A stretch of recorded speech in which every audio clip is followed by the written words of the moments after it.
Bonjour, mon nom c'est Caroline, je suis guide animalière ici à l'Aquarium du Québec et aujourd'hui je vais vous parler d'un sujet hyper intéressant pour les pêcheurs. Alors si je parle de chasse à l'affût, quel est le premier poisson qui vous vient en tête? Bien sûr, le masquinongé, bien sûr le grand brochet ainsi que le lépisosté. Alors ces animaux-là sont vraiment fascinants parce qu'ils vont chasser à l'affût. Alors qu'est-ce que je veux dire par là?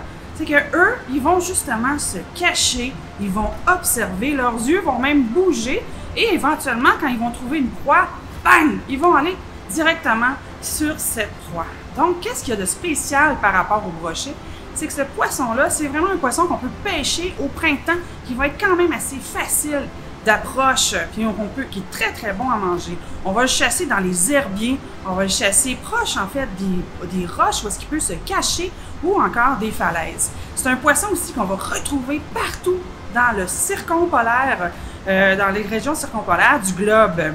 Par contre, contrairement à son collègue le masquinongé, lui il va se retrouver juste en Amérique du Nord, dans l'est de l'Amérique du Nord. Là, qu'est-ce qui est le fun, par contre, du masquinongé? C'est que lui, c'est un poisson hyper curieux. Donc, c'est vraiment une pêche complètement différente du brochet. Ensuite, je vais vous parler aussi du lépisosté. Lui aussi, c'est un poisson qui va être long, avec des petites dents très, très, très bons pour la chasse à l'affût. Cependant, ils ne sont pas du tout de la même famille. Le lépisosté, pour sa part, c'est un poisson qui est plutôt primitif. Alors, ces poissons, grands prédateurs, sont vraiment essentiels à l'équilibre des écosystèmes aquatiques.